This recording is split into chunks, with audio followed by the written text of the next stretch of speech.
वाले थे। और ये कंस जो था वो उग्रसेन से नहीं बल्कि त्रिमलिक नाम के राक्षस से पैदा हुआ था। ऐसा कैसे हो गया बताएंगे बाद में, लेकिन उससे पहले कुछ दानदाताओं की सूची इस प्रकार है, जरा ध्यान से सुनिएगा। 101 रुपए राजू खंगारपुर, 50 रुपए संतोष की धर्मपत्नी खंगारपुर, 30 रुपए विवेक खंगारपुर, 51 रुपए राजू की धर्मपत्नी खंगारपुर, 50 रुपए जयपाल की धर्मपत्नी खंगारपुर, 50 रुपए ऋषि की धर्मपत्नी खंगारपुर, 50 रुपए अजयपाल की धर्मपत्नी खंगारपुर, 10 रुपए गुप्तदान, 100 रुपए रामबरेश दूधिया खंगारपुर, 51 रुपए विपन खंगारपुर, 101 रुपए कुलदीप सनोप अवधेश खंगारपुर, 101 रुपए प्रीति खंगारपुर, 100 रुपए सुबोध यादव उत्तर प्रदेश पुलिस कुबरी, 100 रुपए सुबोध यादव उत्तर प्रदेश पुलिस कुबरी, 40 रुपए उमेश नगला अंतराय।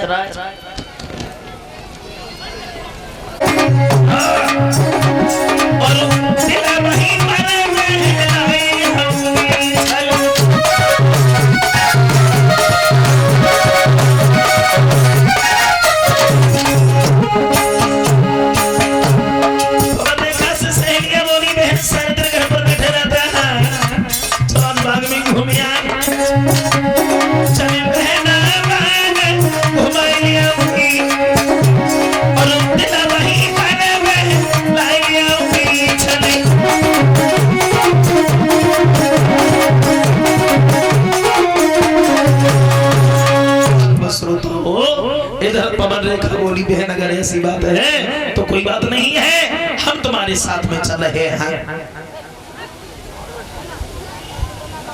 भक्तजनों, सैनियों के साथ में जब पवन रेखा चली है, वन में जब पहुंची है तो त्रिमल के नाम के राक्षस की जब नजर पड़ी है पवन रेखा के ऊपर, ये पवन रेखा देखने में बहुत सुंदर लगती थी, तो उसने आंधी या तूफान मचाना शुरू कर दिया। और जब आंधी या तूफान मचाना शुरू किया है, पवन रेखा अपनी सहेलियों से बिछड़ गई। उस राक्षस ने उग्रसेन का भेष धारण किया है और कहा है रानी घबराने की जरूरत नहीं है, तुम्हारी रक्षा करने के लिए हम तैयार हैं। पवन रेखा नहीं समझ पाएगी ये राक्षस है, बोला है वो राक्षस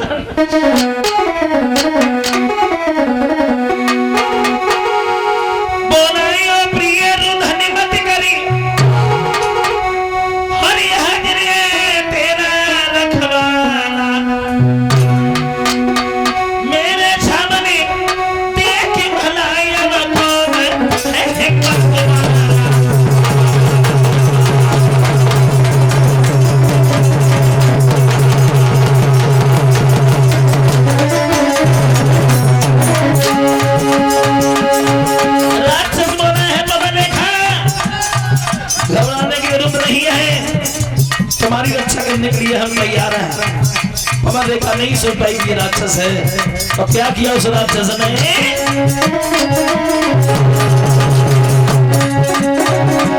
धोखा से बानी चले कियो सती संभोग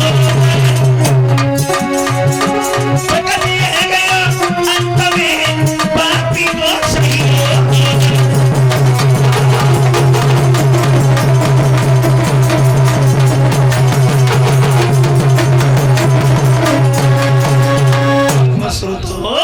पवन रेखा नहीं सुन पाएगी ये राक्षस है, तो धोखा सेवानी चने कि यो सती संभोग प्रकट है गयो अंत में कोई पापी को सहयोग। अंत में राक्षस अपने भेष में आ गया। हर जब राक्षस अपने भेष में आया है तो पवन रेखा के होश उड़ गए। पवन रेखा बोली नीचे तूने तो मैं कहीं का नहीं छोड़ा, अगर ये बात पे पहले जान जाती तो हमसे श्राप दे देती, लेकिन अब आगे तूने तो हमें कहीं का नहीं छोड़ा। पवन रेखा बोली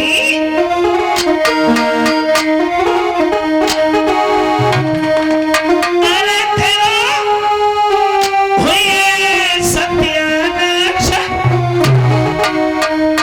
अब आगे धर्म बिगड़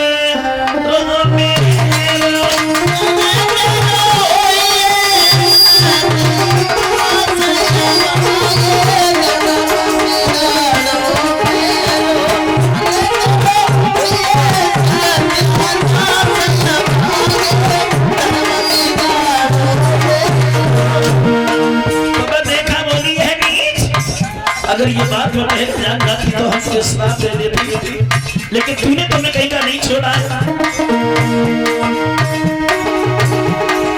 पहले भस्म करी देती,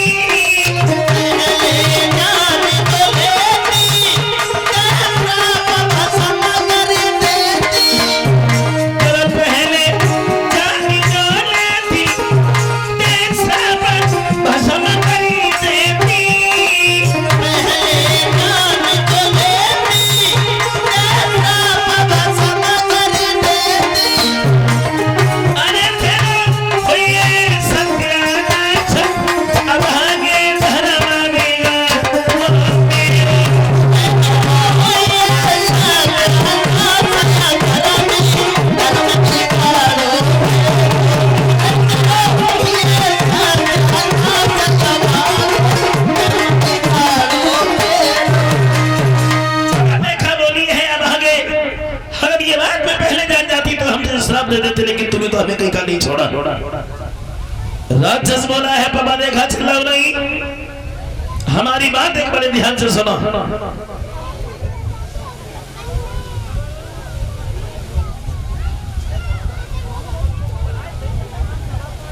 भक्ति जनों, राक्षस बोला है पापा देखा चिल्लाओ नहीं, हमारी बात बड़े ध्यान से सुनो। तुम्हारे घर से किसी संतान ने जन्म नहीं लिया था और हम ये कह रहे हैं कि बहुत बहादुर बच्चे का जन्म होगा। अब देखा बोली है अब आगे होगा तेरे जैसा राक्षस नहीं तो होगा।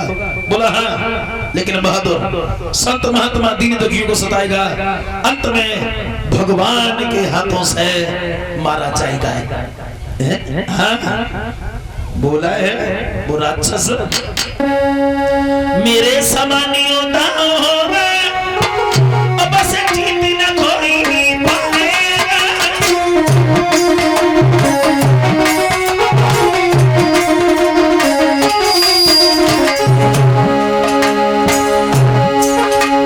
मेरे समानी यो न होगा,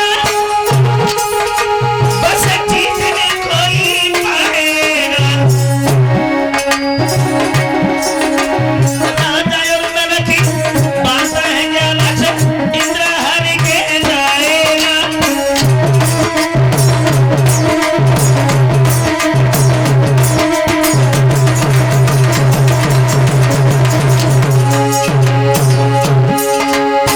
एक बात और हमारी ध्यान से सुना बाबा देखा, ऋषियों को और ब्राह्मणों को पैसे के वो खूब सताएगा। पर ध्यान रहे इतना देवी भगवान के हाथ से जाएगा।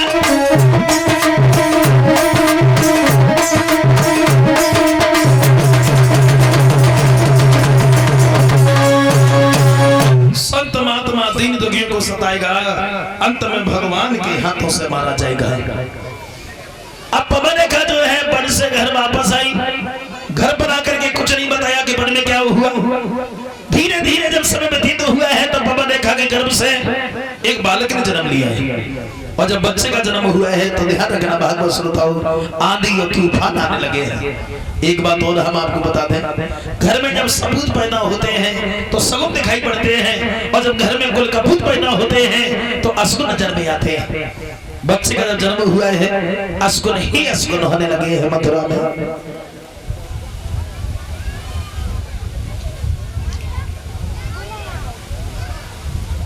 साथ साथ एक हार पहना करके हमें सम्मानित कर रहे हैं। एक हार एकपति महाराज जी के लिए, परिचित महाराज जी के लिए और उनकी धर्मपत्नी जी के लिए पहना करके सम्मानित कर रहे हैं।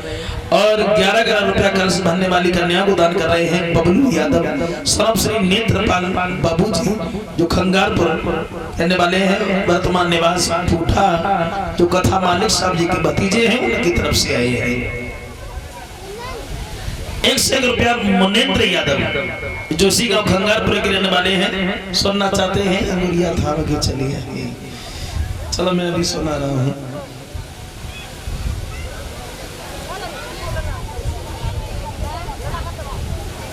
ये एक नोटों का परीक्षा और यानी तूफान मचाने लगी, बिजली चमकी आकाश हिलो, एक महाप्रलय सी आने लगी।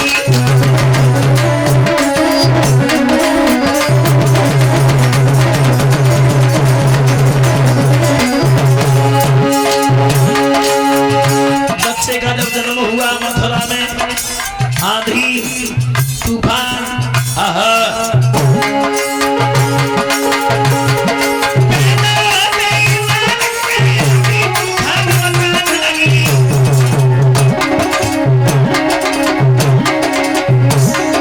बिजली चमकी आकाश हिलो, एक महाप्रलय सी आने लगी।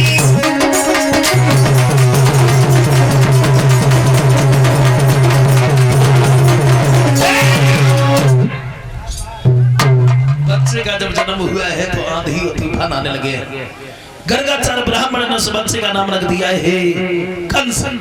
कंस का जब जन्म हुआ तो आंधी और तूफान आने लगे हैं। एक बात का ध्यान रखना भागवत श्रोताओ, कंस जो है जब समझदार हुआ है कितना खेलने के लायक, लेकिन कंस बचपन में ही इतना शैतान है जो बच्चों के साथ में खेलता है, किसी का हाथ तोड़ देता है, किसी का पैर तोड़ देता है, किसी का सर फोड़ देता है। कंस बचपन में ही अत्याचार करने लगा है। कंस जब समझदार हुआ तो अत्याचार ही करता जा रहा है। कंस की शिकायतें उग्रसेन के पास में आने जाने लगी। तो एक दिन उग्रसेन समझ आने लगे, सुनो कंस राज, ये प्रजा तुम्हारी है और तुम प्रजा के लोगों को दुख देते हो, ये बात ठीक नहीं है। अगर शेर घमंड में आकर के बनी को जा डाले फिर वो अपना शरीर का छुपाएगा। कंस बोला है पिताजी, शेर ये बन बनी शेर हमारे को समझ में नहीं आती और हमें ऐसा लगता है कि बुढ़ापे के साथ साथ तुम्हारी बुद्धि खराब हो गई, अब ये हमारे राज्य के लायक नहीं है। कंस दरबार में खड़ा हो गया, बोला दरबार में बैठे हुए सभी भाइयों, आप तो जानते हो हमारे पिताजी ऊपर बुढ़ापा है, कहते कुछ है करते कुछ है। अगर मैं एक अधिकारी बन जाऊं तो कैसा रहेगा? कोई नहीं बोला। बोलते क्यों नहीं? अगर मैं एक अधिकारी बन जाऊं तो कैसा रहेगा? कोई नहीं बोला। कंस के जो पीछे घूमने वाले थे उठकर के खड़े हो गए। कंस ने अगर तुम्हें एक अधिकारी बन जाए भैया तो फिर बात ही बन जाए। और जो इतने शब्द कंस ने सुने हैं, भाग करके उग्रसेन के सर से मुकुट उतार करके अपने सिर पर पहन लिया, उग्रसेन की हथकड़ी बेड़ियां डाली हैं और मथुरा की जेल में डाल दिया। कहा तुम आराम करो, तुम्हें आराम करने की जरूरत है, राज्य हम करेंगे। कंस जिस समय अधिकारी बना तो सभा को संबोधित करने लगा है और बोला, दरबार में बैठे हुए सभी भाइयों, एक एक बात बड़े ध्यान से सुनना। आज से पहले जो हमारे पिताजी कहते आए हैं वो तुम करते आए हो, लेकिन आज के बाद ऐसा नहीं होगा। न कहीं हवन होगा, न कहीं भजन होगा, न कहीं कीर्तन होगा। गौशाला में आग लगवा दी जाए, गौएं कटवा दी जाए। मूर्खों, हवन करते हो, घी को ले जाकर के अग्नि में जलाते हो, खुद खाओ, शरीर को तंदुरुस्त बनाओ। महात्मा कहीं भजन करते बन जाए, पकड़ करके मथुरा की जेल में डाल दो। 3-4 तरह की सड़ी हुई रोटियां खिलाओ, जो मरे नहीं जीवित बने रहे। माता पिता ज्यादा बूढ़े हो जाए, व्यर्थ में मत खवाओ, उठा लेके नाले में फेंक आओ। वही होगा जो हम कहेंगे।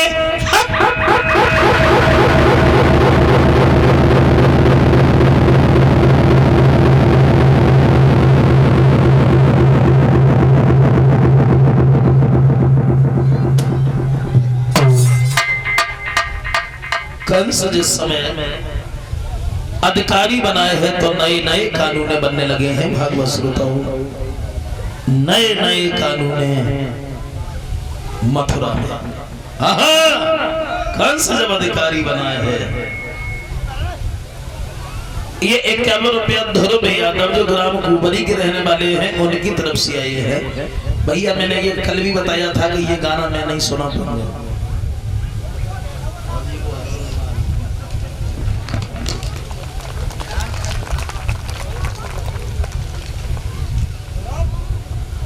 ये 51 रुपया अखिलेश यादव ठेकेदार दौलतपुर के रहने वाले सुनना चाहते हैं। एक दिन बोली नार पिया से तुम्हें कौन सी भाव है?